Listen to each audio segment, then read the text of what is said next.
Hello again, everyone. Welcome back to the Best Darn Diddly Review Show. This is a weekly podcast for anyone who loves The Simpsons, or ever has loved The Simpsons, hosted by two dudes that grew up on The Simpsons. My name is Miles, better known as Mr. Most Days Off, and today we are teaming up to try to win the championship of friendship? To bowl you over! The only ship that matters. Aww. And introducing my friend that matters, your co-host with the most, Richie the Whiz Kid. How you doing today, Rich? That is correct, Miles. I am made of matter, from what I hear. Well, actually... Lavin. I'm excited to talk about this episode today, Miles. I'm gonna go ahead and throw it out there. This, from when I first saw it as a child, might have been my favorite Simpsons episode. It's one that always stuck out to me, and every time it came on, I was super excited. So many good bits in this one, and it was one that I quoted in school numerous times. Not saying I ran around saying, "Damn wiener kids," but I might have, Miles. I might have. But I can't say Miles that many times without throwing it back to you first. Let me send it back to the man, the myth, the misappropriation. It is Miles. Yeah, everything you said I agree with as far as this used to be, especially when I was younger, one of my absolute favorite episodes. This was one that I was always thrilled if they played the teaser that it would be coming on WB33. Yes. It was a highlight episode, to say the least, full of many, many good quotes. Lots of fun Homer stuff here. And, man, reviewing it now for this podcast, this has a lot more going on in the background than I think I ever noticed before. So, let's go ahead and dive into it. We are talking about Team Homer, which is actually the first episode that aired in 1996. It debuted on January 7th, just a week in. Ooh. The chalkboard gag is, I am not certified to remove asbestos. And yeah. And the couch gag is, we see the Simpsons run into the couch as normal. Only when the camera zooms in, it keeps going all the way to the floorboard where we see a mouse hole and go right into it where we see a family of 5 mice run in and sit in front of their couch. Very reminiscent of how the Simpsons do. So are they the puppeteers or the puppets? Whoa, that just got deeper than I anticipated. I thought this was a bowling show about cartoons. It always evolves, Miles. It always evolves. We start out with Bart and Milhouse hanging out at the comic book store, and they get very excited when they learn that there is a new Mad Magazine special edition. They only put out 17 of these a year. As they're flipping through it, Milhouse points out, boy, they're really socking it to that Spyro Agnew guy. He must work there or something. Yes, Mr. Spiro Agnew. We talked about him a few weeks ago and his eventual freezing of his non-head body to be Nixon's running mate in Futurama in the year 3000. It's a gag they apparently really like to keep going back to. And this whole opening setup You're getting a little ahead. This whole opening is actually pretty much just a rib at Mad Magazine, which the writers are actually fans of to the point where they know a lot about it. And one of the things that seems to keep happening is their specials are often very dated because they're using a lot of best of material. So when they'd read them as kids, a lot of times there's jokes that there's absolutely no way the intended audience could possibly be getting because they're so out of date. So that was what that's all about, though it is noteworthy that they claim that there's only 17 special editions a year. In reality, there are 4 special editions a year, and Mad Magazine actually puts out a total of 16 per year, the monthly regular editions and a quarterly special edition. I did not think I'd be learning so much about Mad Magazine today, Miles. Hey man, that's what I bring, dude. I bring the facts, sir. You bring the all-ID aller. That's right. That's the answer to the Mad Magazine fold-in, which Did you ever read Mad Magazine when you were a kid, and did you ever do the fold-ins? Yes, a few times. I never personally bought a Mad Magazine, but I occasionally would have friends that would have one, and we would always go to the fold-in part. I recall being a bigger fan of Cracked Magazine than I was Mad Magazine when I was younger. I had both at times. There was I read both at least a couple of times each. But I feel like when I got to the point where I might have some like allowance money in my pocket, I would usually purchase a Cracked and not a Mad. That makes sense. I remember that being a little more on the cool side of things when we were kids. I think it was just a little raunchier is all it really was. Yeah. And you weren't anybody until you read Cracked over Mad. I guess so. Man, gatekeeping at its best. It is really funny, though, just to note here that Milhouse and Bart have absolutely no problem doing the fold-in and getting the answer. What higher power do TV evangelists worship? I'll say God. I'll say Jesus. And when they fold it in with these, they learn that it is, in fact, the almighty dollar. However, they also learn that you fold it, you bought it. It's a good policy, I think. Honestly, that seems fair. I think, though, if I remember, they came in like a plastic sleeve, like a porno, so that you couldn't do them. Oh, yeah. I remember that too, actually. Huh. I guess not completely like a porno, because pornos have like the dark... Sealed. Yeah, well, it's sealed, and like they're topped off so that only the part with the name of the magazine is clear, and everything else is censored. And Mads was just because of the boobies. Yeah, exactly, because it's America and we can't have nudity here. But we can have Mad Magazine. It just is sealed so people don't like take all like the random inserts and fold the things and whatnot. I thought I remember that, but I could be wrong. And for a country that is so anti-nudity, you sure are putting that limit to the test, Miles. Speaking of putting people to the test, Homer is very troubled by this same fold-in. He's not able to line up the dots as neatly, quickly, or accurately as Bart and Milhouse were able to do. So when he tries to get the answer, he actually gets the almighty dollar. Oh, I get it.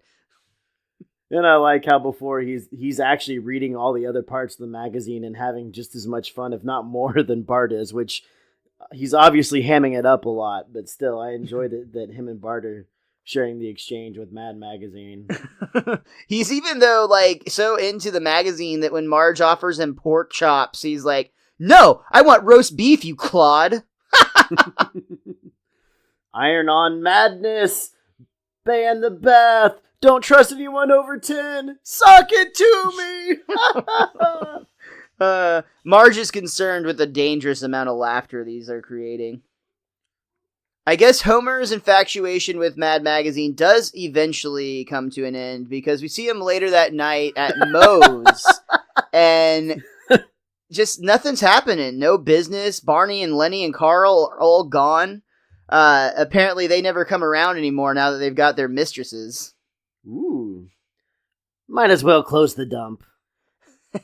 Such awful luck and timing for poor old Moe, because just outside, Mayor Quimby is walking with a big crowd of people towards the bar.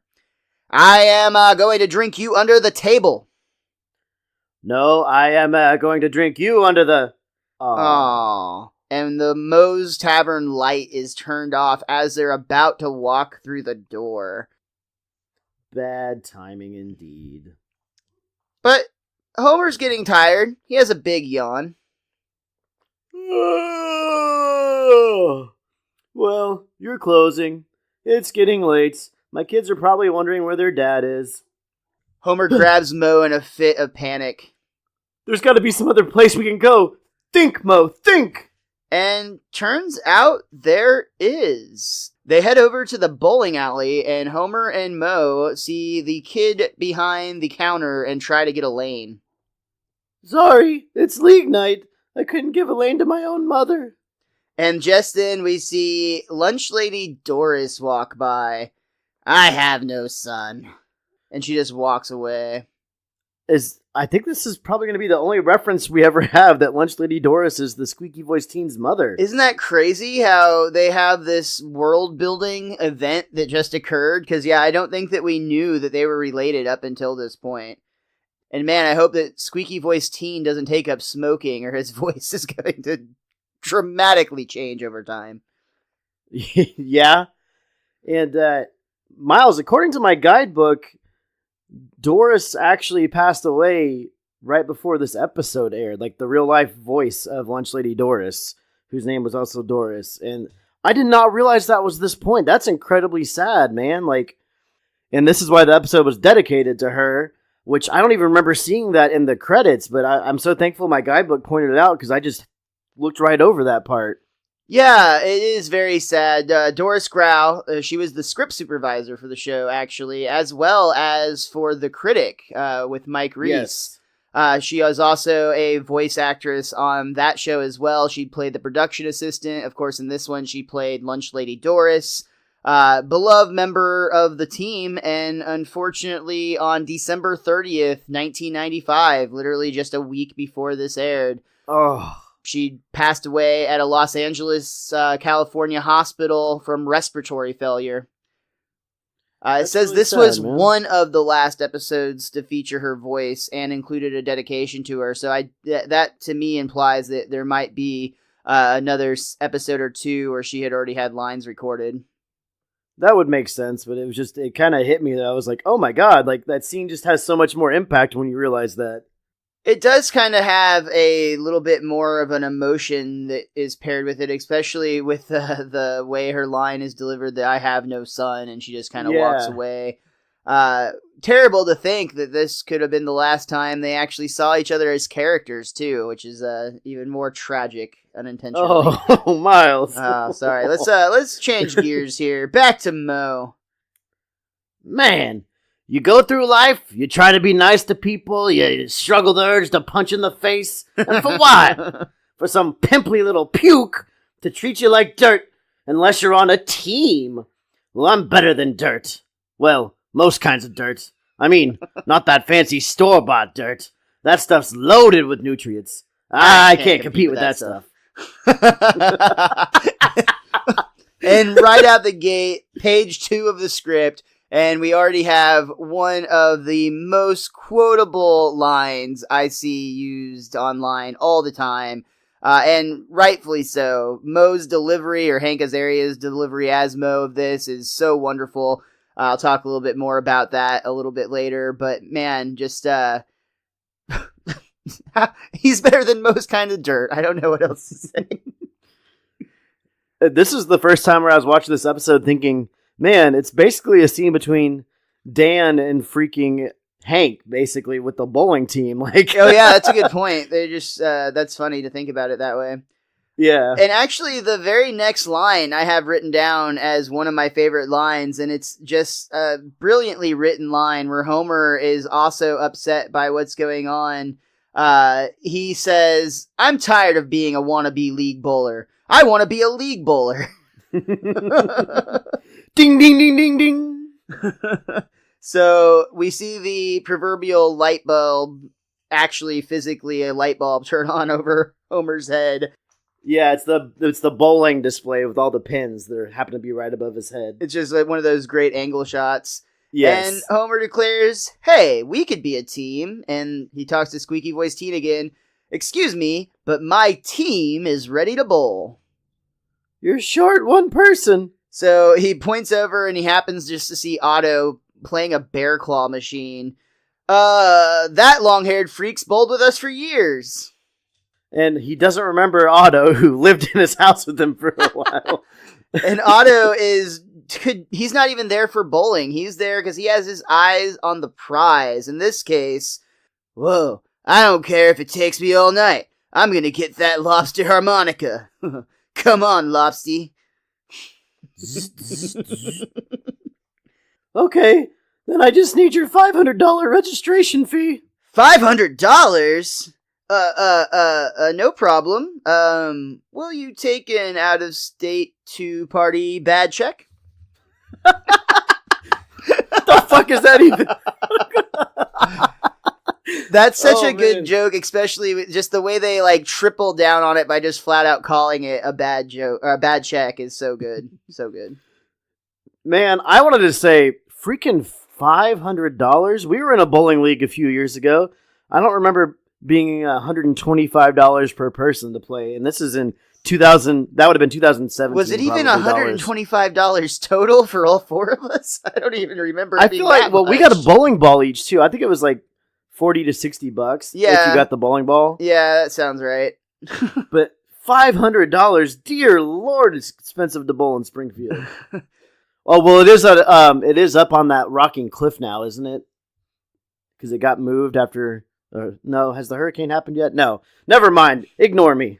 Well, we don't know. Remember, the Simpsons universe could take place in any order, as we know from conspiracy theories. Sure. What we do know is that Marge will not pay Homer $500 for sex.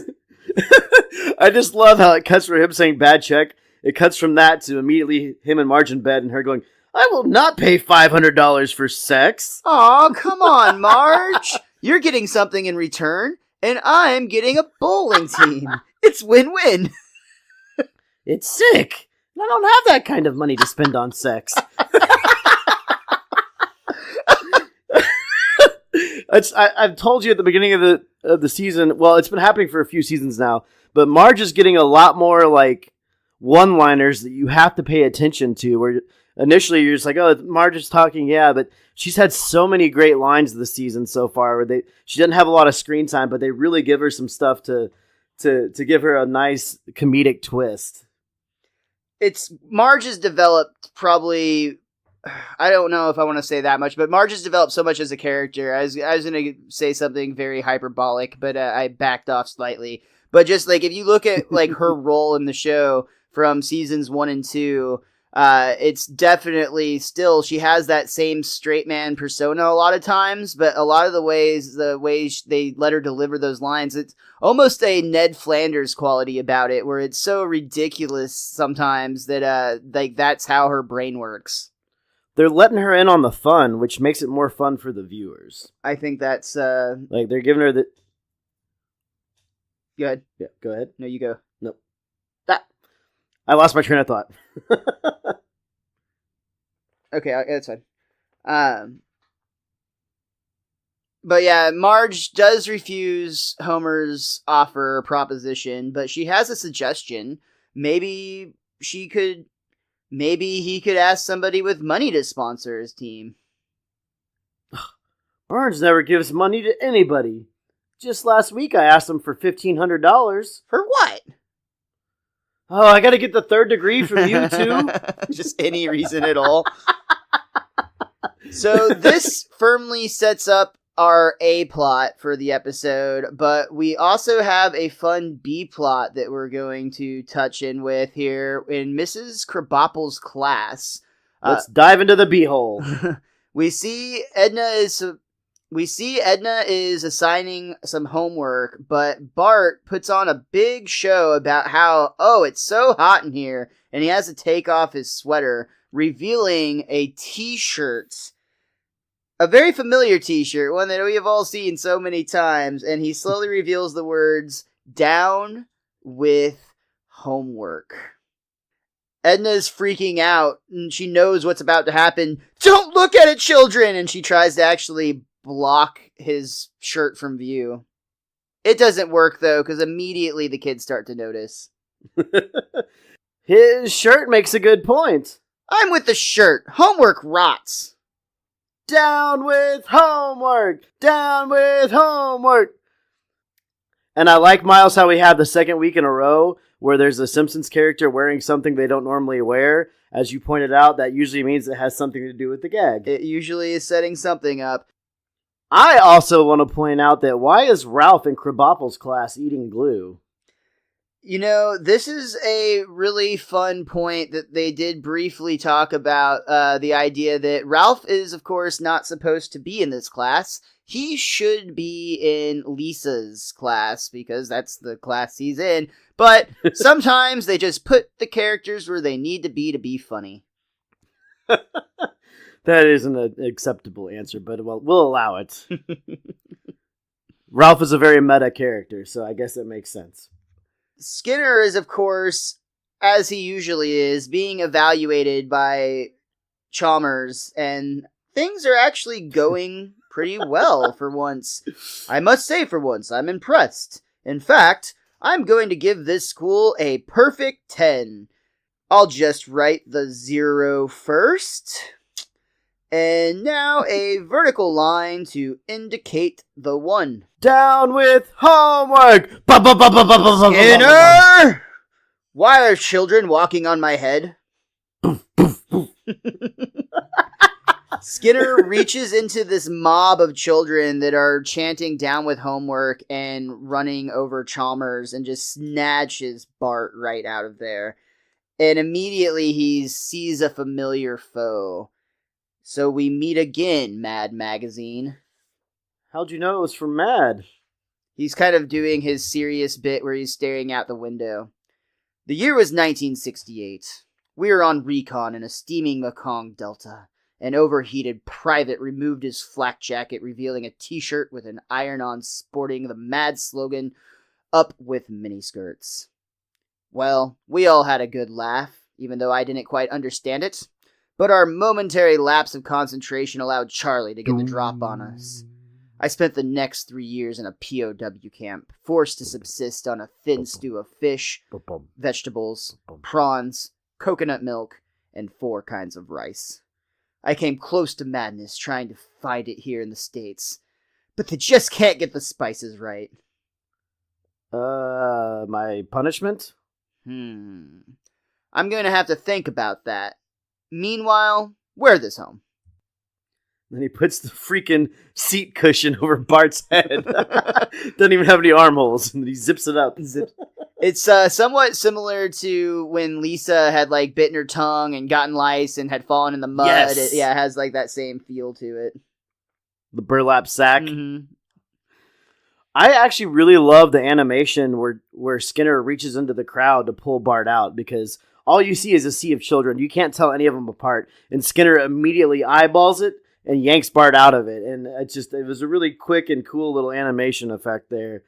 And I also wanted to say, since we know going down the line that Skinner isn't the real Skinner, but we know he was still in Nam, I wonder if Tanzarian is actually the one who wore the Up with Miniskirts shirt, and so it's actually more reflective of himself here. And that, there's an element of guilt in this story.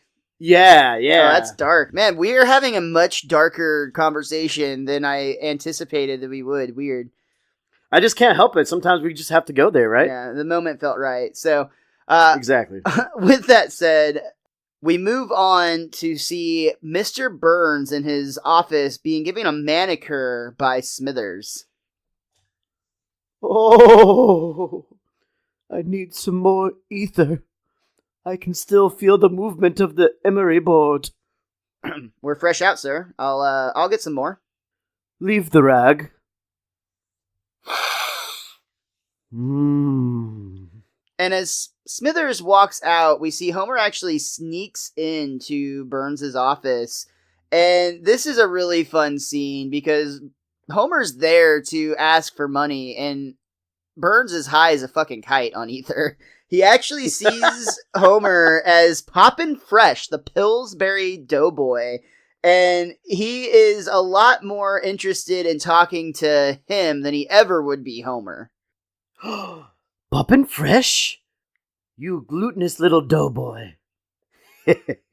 There's something I've wanted to do to you for years. And we see in Burns' mind, he is poking Poppin' Fresh in the stomach repeatedly, but back in the real world, all we see is Homer getting his eye poked at, saying, "Ow! Ow! Mr. Burns, I was wondering if you'd like to sponsor my bowling team for $500? Oh, why certainly, Poppin' Fresh. I owe my robust physique to your tubes of triple bleach goo. Woohoo! And Homer runs out of the office declaring, "Hey everyone, if you want to ask Burns for a favor, now's the time. He's doped up or dying or something." And I love how Homer's so in tune with what's actually going on. And unfortunately though, up next is Hans Moleman, who just really wants to request $17 for a push broom rebristling, and his broom literally has none. It's just a flat piece of wood. Why, it's that delightful TV leprechaun. I'm going to get your lucky charms. We hear a drill start up. Oh no, my brains. He's kind of like Squeaky Teen. He's always got a new job. He's always dying off screen. Well, we're going to take a minute to rest our brains, and we will be right back for Act 2 of Team Homer after we hear from some buddies of ours. I'm Jay. I'm Bob. And I'm Corey. We are the Cretans Guild. We're a trio of man-children whose friendship predates The Lion King, Green Day's Dookie, the N64, and the Chunnel. We have backgrounds working in television, video games, radio broadcasting, creative writing, and pizza delivery. That's a large cheese, right? On our podcast, Nerd or Not, you'll hear us talk about board games, TV, movies, comics, collectibles, video games, wrestling, theme parks. We even did a segment on f***ing pizza. So check and listen to us on Podbean, iTunes, Google Play, and YouTube. And check out our socials on Twitter and Instagram under Cretans Guild. Welcome to the Guild. What up, everybody? This your boy B-Rob, the host of the Random Ramblers with Rob podcast, to where we have random guests and we have random conversation. I don't know why we're saying we, because it's just me, but I guess it's we in the sense that I have a guest weekly, airs every Sunday and everything. So I guess it's we like that. We French. So check it out. Go to randomrobcast.com or check me out on Instagram at Random Ramblers with Rob, or Twitter at It's B-Rob, ITSBROB.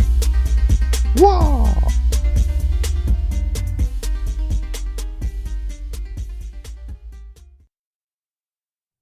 We come back for our second act, and we see the newly formed Pen Pals in the parking lot. Otto, Apu, Mo, and Homer are actually writing with a Sharpie on a plain white t-shirt, Pen Pals on their backs. Already, some of the other teams are giving them flack. We see the Channel 6 crew featuring Krusty the Clown, Kent Brockman, and even Bumblebee Man. And Arnie Pie in the Sky, I believe, was the fourth one. Hey, nice quote, uniforms, end quote. This just in, a new addition to our worst dress list. Those guys. Oh, forget this. I am far too fragile to withstand an evening of barbs like that. Oh, come on. If we quit now, we'll never know how badly they're gonna beat us. Yeah, you're right. That's the kind of thing that would haunt you. One fun thing to note here is in a close-up shot of the Channel 6 team, we actually learned that Bumblebee Man's real name is Pedro. We're learning all kinds of stuff today. He's even talking shit as he bowls a strike and says, "Buenos noches, señoritas." What'd he say? What'd he say? Was that about me? What I want to know, Miles, is this the first week of the actual season? Because it was already league night when they got there. But through the course of this, I don't understand, like, maybe they were just like a week late to the league, because they got to have enough time to rise in the leaderboards, but still have a good enough win-loss record to attempt a championship run, right? Maybe it just so happened that the timing worked out, that there was a fresh batch of league night starting up this current week. I like it. We see that it's a very, very close match, and it's actually all they have left to bowl is Otto, and he has to get all 10 pins in order to win. Don't choke, don't choke, don't choke, don't choke. He rolls his bowl and ends up with a 7-10 split. Oh, man. I knew I was going to choke. Mo isn't much help. That's a funny-looking strike. He's a complete dick on that line. That's a funny-looking strike. Like, oh, God. And this inspires Homer to have a new vision for their team. Come on, guys. Let's be the team that supports each other. He starts to chant, "You can do it, Otto. You can do it, Otto. Help each other out. That'll be our motto." Apu and Mo start to join in. "You can do it, Otto. You can do it, Otto. Make this spell and I'll give you free gelato. Then back to my place where I will get you blotto. Domo arigato, Mr. Roboto. You can do it, Otto. You can do it. Guys, I made the spare. We won. Yay! Spray! And they all actually start shaking up their beers and spraying each other with them to celebrate. You know those things cost some money there. Yeah, Uncle Al comes up to inform them those beers are $5 a piece. Oh, they do cost some money there. And the guys actually start wringing the beer out of their white t-shirts back into the bottle, cap them, and hand them back. And he takes them. To be fair, that's probably what they tasted like anyways. They're probably some really, really inefficient light beer. Oh, wait, no, it's Duff. Never mind, I take that back. Well, lo and behold, once again, Homer has found a new lifelong dream, and this time it's his bowling league. And he goes home very excited to tell his wife. Let me set the scene for you, Marge. All right. It's a 7-10 split. Uh-huh. The hardest shot in bowling. It was all up to me. Oh. So I got up all my courage. Marge is not paying really that much attention. She's like reading a book with her glasses on, I believe. So she's not really paying him any attention. It's once again very similar to when like a busy mom is quote unquote listening to her kid, quote. Yes. So I got up all my courage. Right away, my lips started to move, and I came up with the chant that won the match. Who knocked down the pins? I don't know. You know, some guy. Otto, I guess. Good for him. Yes, but Marge, you're missing the point. The individual doesn't matter. It was a team effort. And I was the one who came up with the whole team idea. Me. I can't believe Otto picked up a 7-10 split. He's phenomenal. But... Wow. I still love the whole aspect that you never actually saw Otto hit the 7-10 split. They were all like so focused on the team chance that like Otto had to come interrupt them to point out that they won. Yeah, it's great. Yeah, like realistically, Homer did absolutely nothing. I don't know, man. That chant made all the difference. But Otto wasn't even paying attention because he hit the 7-10 split. Well, the Pin Pals will rejoice in their victory for now while we get back to the Springfield Elementary School, where now Skinner is actually holding an assembly in the auditorium. Several days ago, a violent riot erupted incited by an inflammatory t-shirt slogan. No, don't try to remember what the slogan was. To ensure that this frenzied dance of destruction is never repeated, I have decided, starting Monday, all students will be required to wear uniforms. Uniforms? And you actually see the kids are like throwing paper and things at Bart because this is his fault after all. I actually like this because I think it's like 3 or 4 pieces of crumpled up paper and then a shoe hits Bart. And that'll come into play in a second. Lunch Lady Doris, once again, is on stage now to do the announcing for the fashion show featuring Martin and Lisa. Say hello to our little genius Martin, who looks even smarter in this vest and short pant combination from Mr. Boy of Main Street. Or how about little Lisa Simpson? She has no reason to play the blues in this snappy ensemble, topped off with a saucy French beret that seems to scream, Silence! And that actually incites another outpouring of paper and shoes being thrown at her this time, Lisa. It looks like it's the exact same rhythm, too. It's like paper, paper, paper, paper, shoe. Right. And that's why Simpson it's just siblings really get funny. the same dose, yeah. Yeah. And then the delivery of the uniforms actually shows up on a trolley, and Skinner has to announce that everybody needs to pick out their size, extra small or extra large. We've got both. That's exactly how it works in real life. That's always how it is, yeah. And Doris whispers in his ear, and he's like, "Oh, I have been informed we've run out of extra large." And that's why they leave nothing to the imagination, Miles. And we'll just say that these uniforms are very, very plain, absolute colorless. They're just plain gray and white, I believe, are the only colors at all. Maybe with a little bit of black in on there. the guys yeah, and the black but beret on the it's girls. a very non-fun color scheme. and nobody is excited about it. Except for Miles the administration. And Martin. I remember a time, and I think it was in my middle school years, where they contemplated giving my middle school uniforms.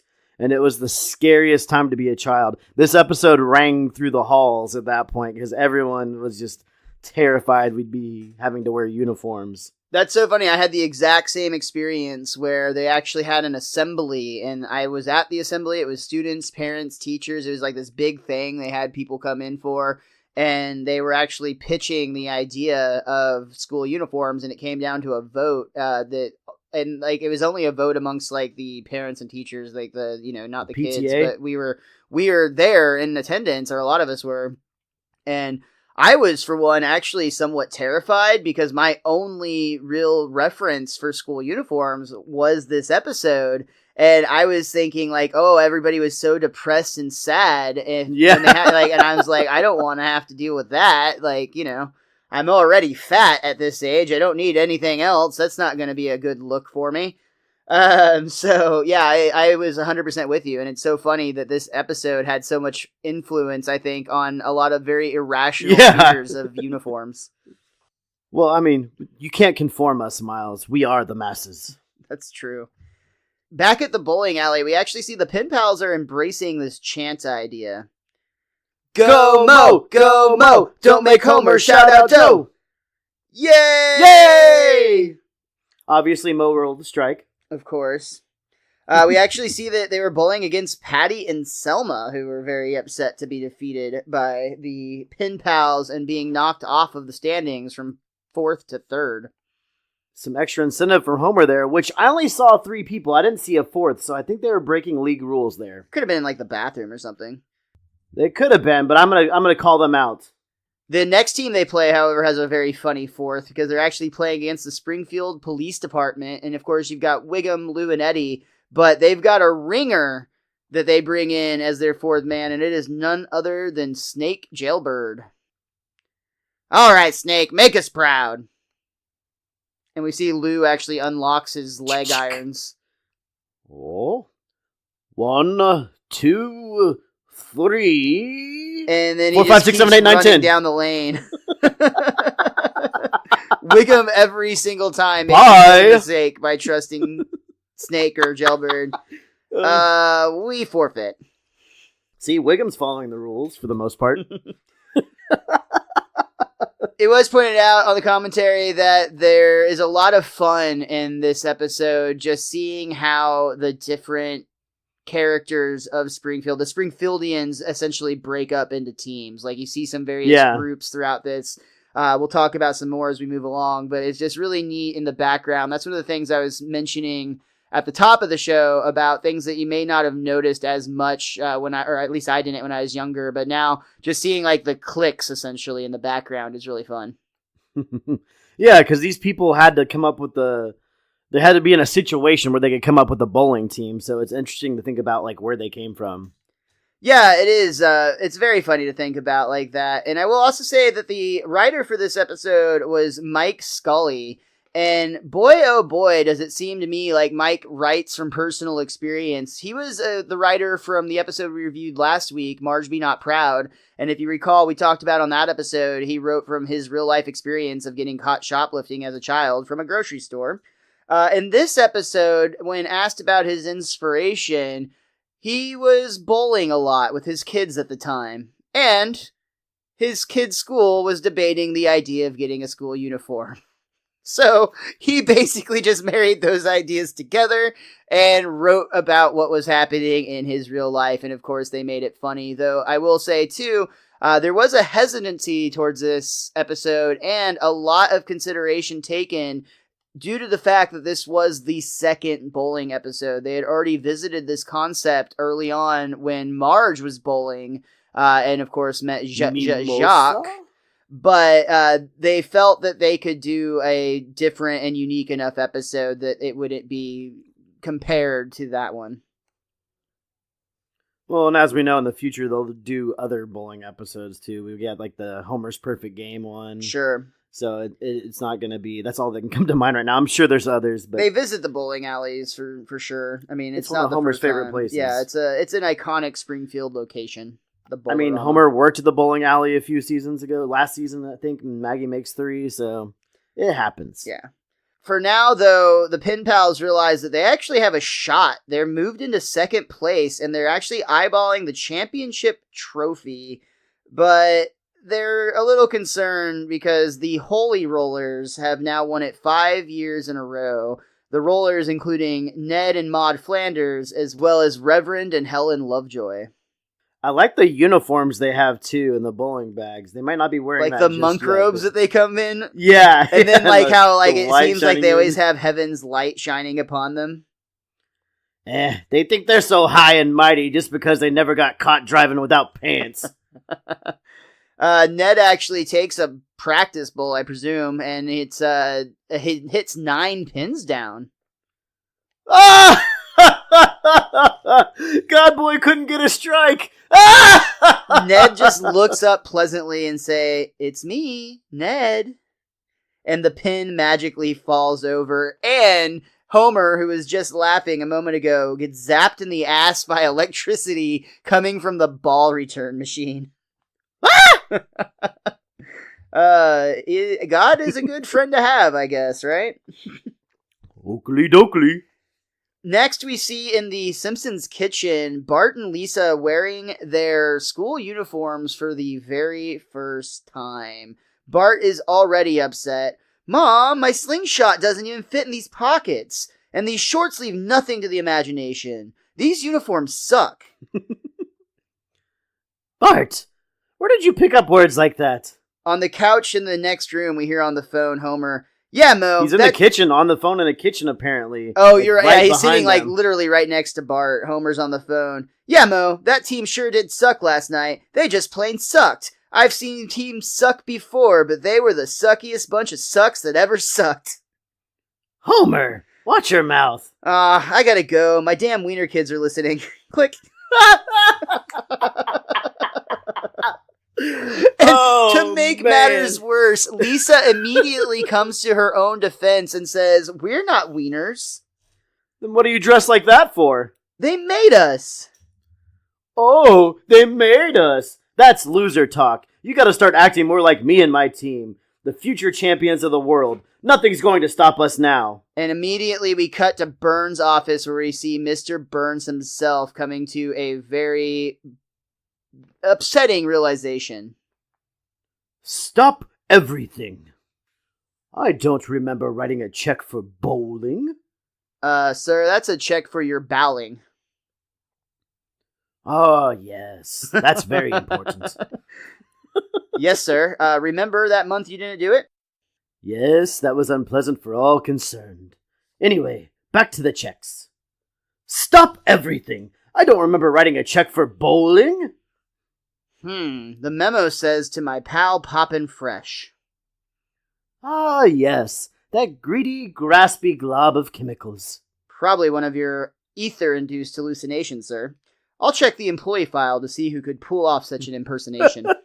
And I love this system, by the way. Just happen to have this random program that pulls up the Pillsbury Doughboy and then it runs through all of their employees to see which people have the profile that might fit. And of course, they're very quickly able to determine that it's none other than Homer Simpson. Well, for a second, there was Pops Freshenmeyer that could have been it, but he was a tall, skinny dude. Yeah, that's right. Burns is adamant they're going to put a stop to this, and they're going to go shut down the bowling scam immediately. So we cut to the bowling alley where we see the Pin Pals are on yet another roll. This time, I think it's so funny because they're playing a team by the name of the Home Wreckers, and the team consists of Princess Cashmere, Lurleen Lumpkin, Mindy Simmons, and Jacques, who are all 4 people who at some point in the series threatened the sanctity of the Simpsons' marriage. Oof. And apparently other marriages as well. Yeah. Which I thought there was only 4 teams in this league, but I guess there's only 4 teams on the leaderboards. We get another great chant and another great line here. As Homer's up to bowl, the rest of the team is chanting, Come on, Homer! Come on, Homer! Pretend this is baseball and hit us a homer! And of course, Homer gets the strike. Yay! By the way, guys, rhyming Homer with Homer. Mwah! And then Burns comes walking in. Look at them, Smithers, enjoying their embezzlement. I have a much uglier word for it, sir. Misappropriation. Simpson! Ah! Homer actually tosses his bowling ball and screams. Listen here. I want to join your team. You want to join my what? You want to what his team? I've had one of my unpredictable changes of heart. Seeing these fine young athletes reveling in the humiliation of a vanquished foe. I haven't felt this energized since my last, boweling. This is such a great play with the whole bowling versus bowling thing. Oh man, he'll blow our winning streak. Yeah, call this an unfair generalization if you must, but old people are no good at everything. Such a good... But true. Look, guys, it's not that simple. He's my boss. I tell you what, I'll give him a shot, and if he stinks, it'll be easier to tell him no.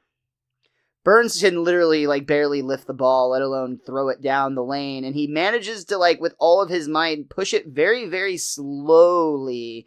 But he actually has to get help from Smithers, who actually comes and kicks the pins down, is the only way he's able to get any pins at all. He steps over the line, which he'll do during the championship match as well. And he can only push it a few inches, and then Smithers runs down there. So at this point, he can't even get it down the lane. It's bad. And though, of course, Homer, who had just said he would not allow him on the team if he sucked, immediately is like, welcome aboard! And then turns back to his teammates. It wasn't any easier. And this was the first time where I actually felt Homer's pain in this scene. It almost made it worse that Burns was so terrible, because then you're the guy that kicked this guy off your team who's also your boss. And it just, it made it so much more worse. It's awkward as fuck. There's no way around it. You're put in a very uncomfortable position. So, with that, let's go ahead and stretch out just a bit. We're going to take another quick break, but we'll be right back with Act 3 of Team Homer. Hey guys, I'm here to talk about a serious problem today. One that can affect us all, but it's also a problem that can be fixed with everyone's help. I'm Richie the Whiz Kid, and I'm talking about podcasts. So many podcasts in the Somebody's Network need your help. They are being malnourished. Some are living in terribly harsh conditions, and some are Canadian. But with your help, a corner can be turned for these poor podcasts, especially in regards to Best Darn Diddly. You can go to popthreads.com and use the code Simpsons at checkout. Or you can buy Best Darn Diddly merch at tpublic.com. Most importantly, you can go to patreon.com/bestdarndiddly to donate now for as little as $1 a month. For less than 4 cents a day, you can bring a smile to these poor podcasters' faces. So let's work together to end the poverty of these podcasts. Let's be honest, you were probably just going to get a Krusty Burger with that $1 anyways. Cut to the pictures of starving podcasts.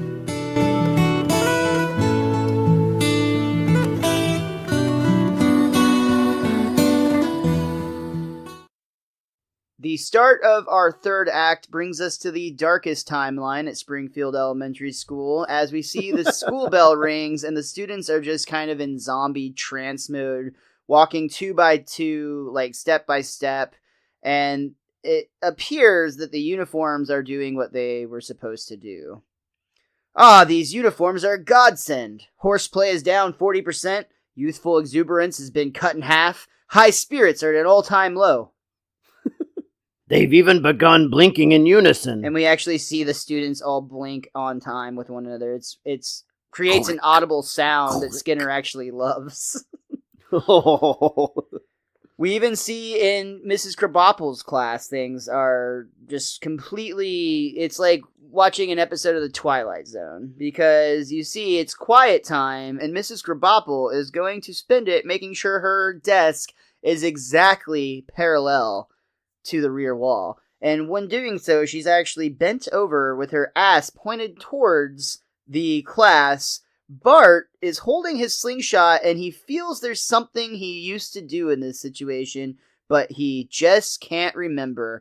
Fortunately, though, Nelson's still there on time to make fun of him. Ha! Ho? And even Nelson can't remember his own usual torment. How did Bart get the slingshot to school? Thought he couldn't fit it in his pocket. I guess he's just carrying it. That's an interesting point. Probably in his backpack. It's not like they had metal detectors or Skinner detectors. And it's a wooden thing anyway. It's a wooden slingshot. Or he's got a backup one in his desk. That's also a possibility. You know, never want to be somewhere without a slingshot, so he's probably got a spare. Hey, speaking of spare, back at the bowling alley, we see Otto is the one that's been kicked off the team. Whoa, I can't believe I got booted off the team for Mr. Businessman. I bet I'll get respect once I get that Harvard diploma. And he actually is trying to get a Harvard diploma out of the bear claw machine. Well, I feel like that's a Simpsons writer knock at themselves, so to speak, that you can get it from a claw machine. Yeah, I think that might be the case. Mr. Burns is still attempting to bowl, and things are looking up. Look at that! All the way to the end with only one push. That's the third game in a row he's cost us, Homer. Mamma mia! Hoot, man! Yeehaw! Arr, me mateys, arr. Oh, they begged me to join their team. Begged me! And the great part of this bit is the team that they are facing is called the Stereotypes. And of course, if our impressions didn't give it away, it was Luigi, Willie, Cletus, and the boat captain McAllister. Apu, of course, was invited to join, but went with the Pen Pals instead. And again, how many of those are Hank Azaria voices? All of them? I think all of those. Luigi, Willie, Cletus. I'm not sure on Cletus. I don't remember. But McAllister, definitely. Hank for sure. Yeah. That's so funny. He's just all around the bowling alley. Man, I hope he's getting paid well back then. Like 5 times. Burns is actually in a really weird mood, it would seem, just because he seems to be completely fine with the fact that they keep getting walloped, and he doesn't really seem to sense that like the rest of the guys are actually really upset about it, but they're trying to get Homer to talk to Burns, and they actually are literally repeatedly kicking Homer under the table over and over and over again. Yeah. Well, Mr. Burns, next week is the big championship game, and ah, yes, that silly championship. The only ship worth a damn is friendship. And he actually, paper origamis a little boat and floats it on Homer's beer. Look, here comes the friendship, sailing your way. Only it does not take long before the friendship sinks to the bottom of Homer's mug. Oh, here, let me get that, friend. Oh, and he reaches into Homer's beer. Oops, lost a nail. Well, that's leprosy for you. And you know Homer still drank it. I'm glad it cut away before that part. I guess this is where we learned that Burns has leprosy. Yeah. I thought the same thing while I was watching the episode. That's the only takeaway. We go back to the Springfield Elementary School. This time we're at recess, but it wouldn't seem so by watching the children play. Once again, in a creepy way, kids are bouncing the ball in unison. Kids are swinging on a swing set in unison.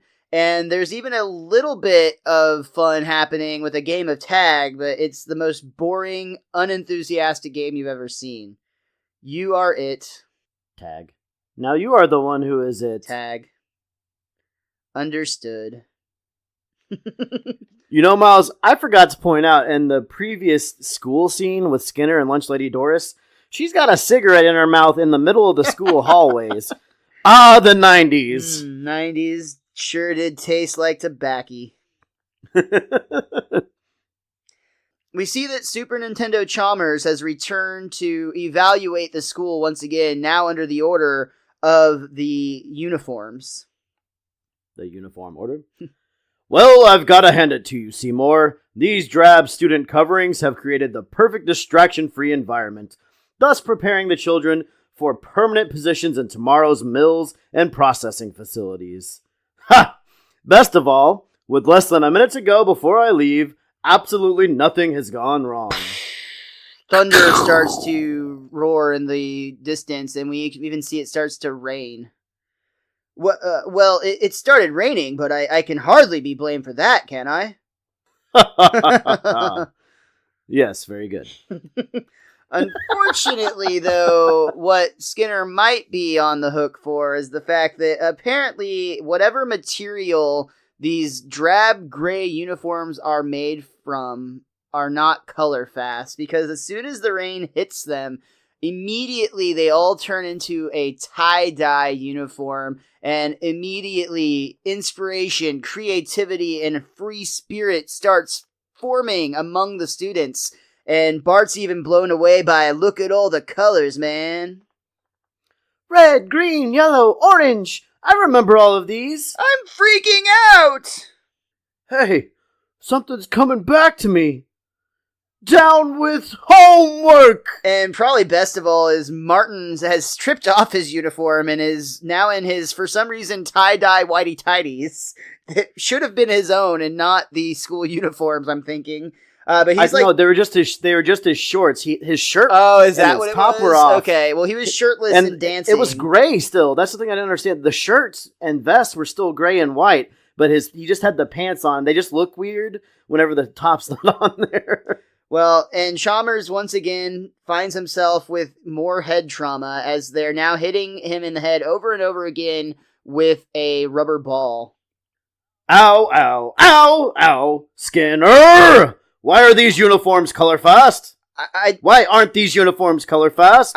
I don't understand it. I got them at the same place I buy Mother's dresses. And, good Lord, Mother's in the park! And he runs off. Now this I gotta see. I have an issue with the uniforms, Miles. What's that? This is not the first day these kids are wearing the uniforms. So, first of all, did they have enough uniforms to give each child 5 for every day of the week? Secondly, if this happens, what happens when you wash the uniform? I don't understand color fast. I'd never heard it before this episode, never heard it after this episode. But is it something where if you wash it in the washing machine, it should turn this way? And if so, does that mean the kids have been reusing the uniforms every day and they would be super smelly at this point? Maybe it has to do with the fact that because there's the Springfield nuclear power plants, there's acid rain in Springfield. Wouldn't that just burn the clothes away? Or are you saying that it made the kids all have an acid trip? I just have uniform questions. I need somebody to contact us. Well, back at the Simpsons' home, Homer's upset and talking to the person he always talks to when he's upset. Oh, Marge, we are so close to winning the championship, but now thanks to Burns, it's never gonna happen. And I spend so much time building that trophy case. And we cut over to a very shoddy-looking case with an Oscar in it. Homer, maybe Mr. Burns will bowl a great game and you will win your championship. So you're saying we're definitely gonna win? Woohoo! And he grabs the Oscar saying, I won't need this anymore, and he actually tries to flush it down the toilet repeatedly before declaring, Marge, someone broke the toilet. So, interesting bit of trivia on this Oscar. The Academy Award that is stolen was written out to Don Ameche, which is, his name was crossed out. But in the original broadcast, it was actually Hang S. Nor's name that had been crossed out. Nor had been murdered during the time between the original air date and then the syndicated broadcast, so his name was changed because the producers were actually afraid that it kind of implied that Homer may have murdered Nor in order to steal his Oscar. Just with really unfortunate timing, of course. I'm sorry for laughing at that, but it just the absurdity of that statement just caught me off guard. And it was confusing to me because my guidebook names the Oscar as Nor, but then when I was watching the episode, I saw Ameche, or however you pronounce his name. I think it's Ameche, but I'm not positive. With Ameche being in the one that I watched, it threw me for a loop because I just chalked it up to, the guidebook was wrong on this one because it happens occasionally. But I somehow knew I could count on Miles. Well, with the toilet broken, Homer is off to the bowling alley to take care of business. In this case, the championship game between the Pin Pals and the Holy Rollers. Their team is upset because they know they can't win with Burns, but Moe's reassuring them he doesn't feel like there's anything to worry about. He has a feeling that Mr. Burns is going to have a little accident that might keep him from bowling with us tonight. Mr. Burns and Smithers walk in, and Burns is obviously limping. Smithers, I'm afraid I won't be able to play tonight. My old gimpy knee is gone akimbo again. And we see Moe with a mask and a cane jump out of the bathroom, and he starts pounding on Burns' knee. Oh! Smithers, that precision assault popped it back into place. Thank you, masked stranger. Doe! He's gonna ruin everything. Alright, that's it. Homa, either Burns goes or Moe goes.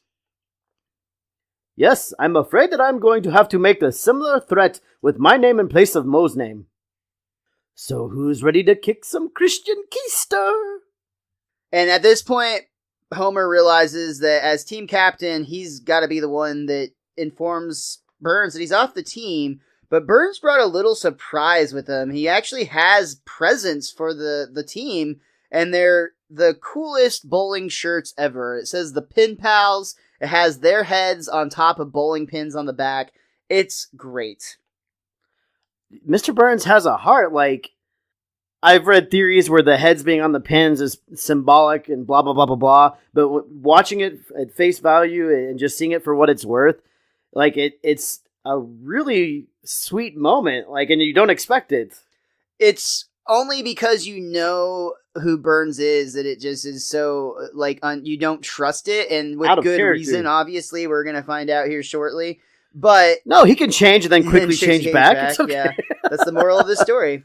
I also want to shout out here that it's Moe that I think too, and they talk about this a little in the commentary as well. But Moe is such a gruff character that when they have these little moments like this one here, when he's like, would you look at that, the Pin Pals, and it kind of shows his softer side.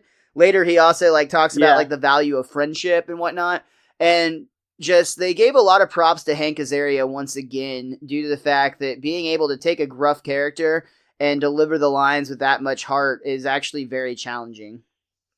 I love the fact that after we have this whole little Nancy Kerrigan moment with Moe, that he's literally still standing right in front of Burns while he takes the mask off. Yeah, they can even try to hide it. They don't touch on it at all. And you're 100% right. That is, in fact, a reference to the attack. It was the Tonya Harding scandal, where in 1994, Tonya Harding had her opponent Nancy Kerrigan attacked by Shane Stant. Well, to be fair, there's a lot of gray area on exactly what happened, but for sure, Shane Stant, who was at one point either the boyfriend or husband of Tonya Harding, attacked Nancy Kerrigan with a crowbar by hitting her in the knee before her Winter Games performance in 1994. If I remember correctly, she actually still went on to win or possibly got second, but she medaled.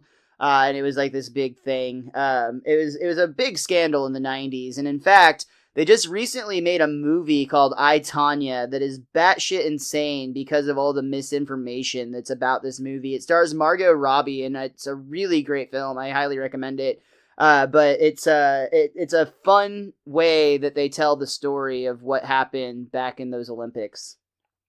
She's got practice with a baseball bat playing Harley Quinn. You know, I'll actually say that the I, Tonya movie was the first movie that made me really, really respect Margot Robbie's acting chops. Like, she's got range more than just playing. Like, maybe it's what like pop culture has done to the Harley Quinn performance. I'm sure it was fine, but it's basically idealized just the look more than her performance.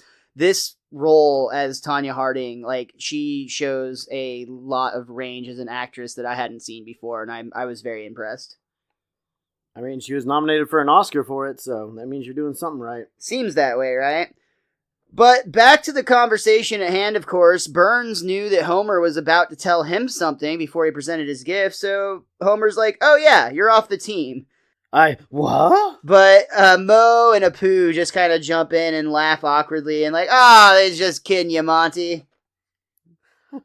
Oh, yes. So once again, we see that Mr. Burns is very slow to roll. In fact, there's this really fun scene where we see Mr. Burns bowl, and his one bowl takes the same amount of time that it takes for all 4 bowlers of the Holy Rollers to get done with their turn. And they did note that in the animation department, this was actually really difficult to time. Like, this shot is really fun, but it was quite a bit of a headache to get it to look just right. And Burns didn't hit a single pin either. That seems to be the standard for him, which is impressive that the 3 other bowlers are good enough that they can keep up with a lot of goose eggs in that 4th spot. That is my only complaint about this for a team like the Holy Rollers, who have been in first place all year. The fact that it comes down to 1 pin at the end of this means that they must not have been on their game that day, or the other 3 teammates of Mr. Burns were all bowling a perfect game. There's no other way this would work out. It seems to be the only case, right? Yeah. There's another great shot, too. I love this visual joke where we're actually getting a point of view from behind the pins, and we see in turn all the pins get knocked out. We see Apu standing at the end, then we see the same shot with Mo standing at the end, and then the surprising part is the 3rd time it's actually Mr. Burns standing at the end, but he almost immediately steps to the side and says, "Nice one, Homer." Thanks. It gets down to the point where Apu notes that the Holy Rollers are ahead by 1 pin, and they have 1 bowler left. And of course, it's Mr. Burns. So Mr. Burns goes and prepares. He puts his hand on the dryer, and you just see like 2 loose skin flaps like blowing straight up. It's disgusting. His first one is a delivery right to the gutter, and he just shakes it off like no big deal. A few more steps towards the center, I think. It took him that many tries to figure that out. Meanwhile, the rest of the team is like, goodbye, trophy. It was, nice hoping while it lasted.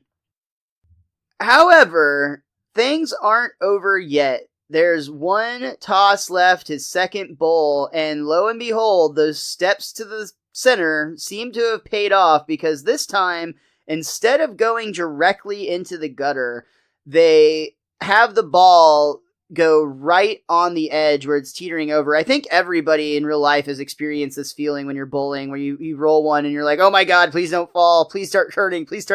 You took those steps towards the center, Miles. Well, this one rides the edge the entire way down and just grazes the outer 2 pins, not knocking them down, but causing them to wobble.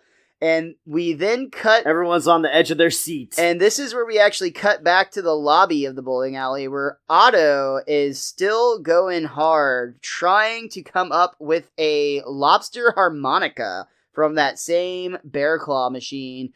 And he's got a hold of something with that claw. It's given him a lot of fight. They almost set it up like it's a fishing match, or like a fishing... I don't think it's a match, but you know what I mean? Like a fisherman. The strongest claw in the history of claw machines. For sure, because it's actually got the screw at the bottom of the machine holding the leg on. And in this excellent bit of timing, you see the machine crashes down. Otto just grabs his lobster harmonica, and a glorious blow on the harmonica. He runs off triumphant, but the crash actually causes the wobbling pins to both fall over, and lo and behold, the Pin Pals are the Bowling League champions. By 1 pin. Woohoo! We won! We won! Homer, Apu, and Mo are dancing around the trophy. You mean... I won. And Burns snatches up the trophy away from them. But we were a team, sir.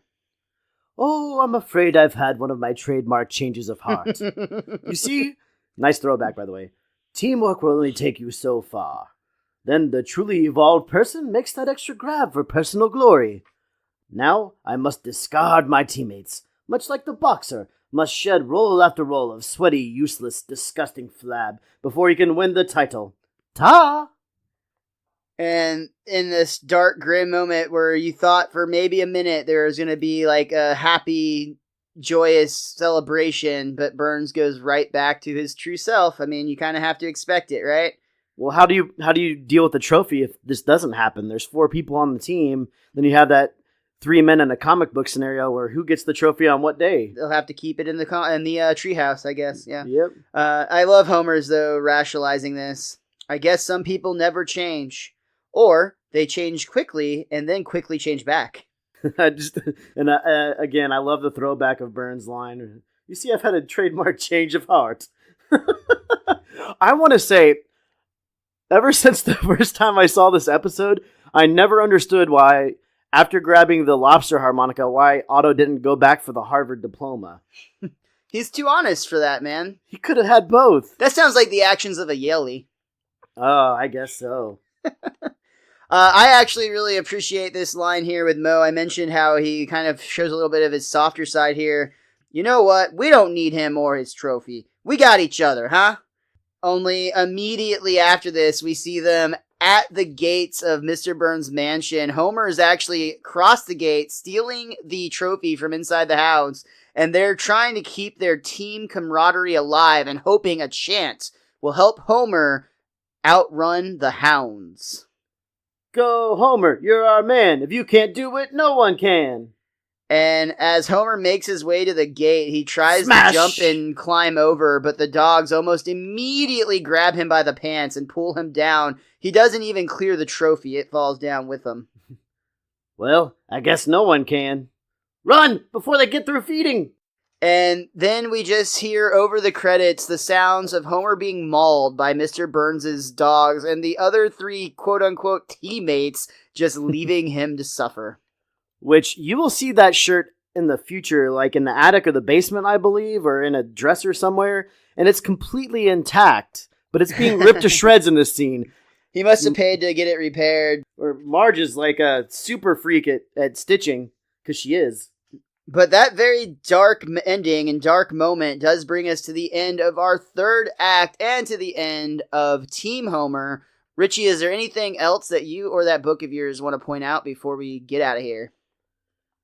My guidebook, The Simpsons, A Complete Guide to Our Favorite Family, does point out that we do see Barney's uncle, as you pointed out earlier, which is the first time since in Maggie Makes 3 where we saw him, which was taking place a year and a half before that. Maggie's like 1.5.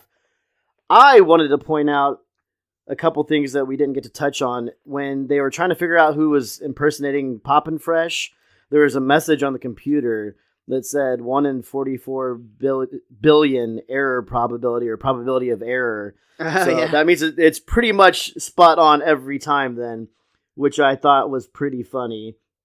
And then the other thing I wanted to talk about was the damn wiener kid joke, because I touched on it at the beginning.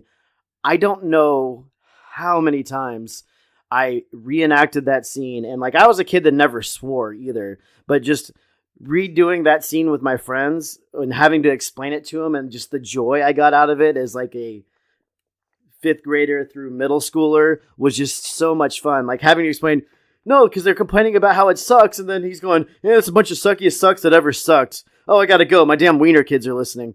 Like, I have said that so many times in my life, and it still makes me hysterically crack up watching it to this day. I love that whole moment.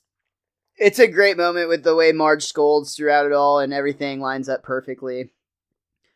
I also want to talk a little bit more about the director's commentary for this episode. You may have noticed that I have not mentioned who was on the commentary for this episode so far. And that is because it was not Bill Oakley and Josh Weinstein like you might expect from a season 7 episode, but in fact, it was a return of David Merkin, because this was actually the 4th and final holdover episode from season 6. Oh. It was the last one to produce in season 7, so David Merkin, the writer, Mike Scully, Mark Kirkland, the director, and Matt Groening all were on the commentary for this episode. And I think that there's several scenes that, as we went through it, you could see the darker humor that is so associated with Dave Merkin, even the way this episode ends. Yes. The very totalitarian, like, way that the school is designed once they're under the rule of uniforms, and how everything is so just, there's a word I'm not getting, but it's so systematic, and it's scary in like a sci-fi Merkin-y sort of way. That makes a lot of sense thinking back on the episode now. It definitely has that kind of feel to it. Merkin, of course, had nothing but great things to say about this episode, and he was very, very happy about being invited back for the commentary. In fact, he even did a small section on the end after the commentary had ended, that's just over a completely black screen on the DVD, where he talked about what a joy it was for him to be able to talk about the memories and all the experiences of making the show. And he also said that he would be open to returning for some of the other episodes he worked on in the future. So hopefully we'll be seeing him on the commentary. And hey, just throwing it out there, Dave, since you like talking about all those experiences so much, I happen to know a podcast that would absolutely love to hear about all of the great stories and insight and behind the scenes fun that you have to share. So if we can get Secret David Transmissions? Merkin at Dave Merkin on Twitter, tweet at him and let him know you want to hear his thoughts on the Best Darn Diddly review show. He's one of the people we have on our list that we just absolutely love to talk to. You couldn't have put it any more delicately or beautifully or perfectly, Miles. I completely wholeheartedly agree. Please come on our show, Mr. Merkin. Unfortunately, we're probably not going to be able to match the sweet swag giveaway that the creators of The Simpsons during this season received because of this episode. I believe it was the producers of the show bought the writing staff their very own Pen Pal shirts, along with a Simpsons bowling ball and carrying bag. Yeah, and Merkin talked about how, and Mike Scully as well, both still had their stuff, and it was really cool and a really neat gift. But we've got stickers and t-shirts and t-shirts. You're damn right we do. And with that, one last fun little fact for this one, and we'll call it a day. Maggie Simpson does not appear in this episode. Ooh, nice observation. That's going to do it for this week's Best Darn Diddly Review Show. Make sure you follow us on Twitter, Instagram, Facebook, YouTube, all the things at Best Darn Diddly. That's DIDDLY. You can find Richie online everywhere at TheWiz_Kid23, and I am at Mr. Most Days Off. Thank you so much for listening, everybody. We appreciate you each and every week. This ride wouldn't be half as fun if you weren't here to take it with us. And we'll be back again next week, going to be getting a little bit political as we discuss the episode Two Bad Neighbors. And remember, the only ship worth a damn is listenership. So look, here comes the podcast sailing your way. And until next time, be cromulent to each other.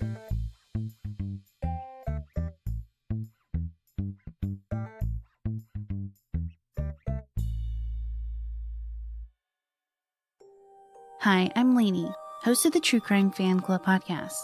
If you're a true crime addict like I am, then my show is for you.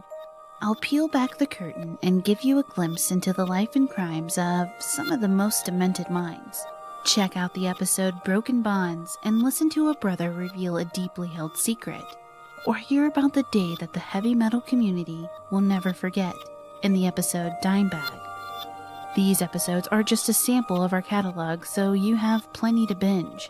Just search for True Crime Fan Club Podcast in any podcatcher. You won't want to miss an episode.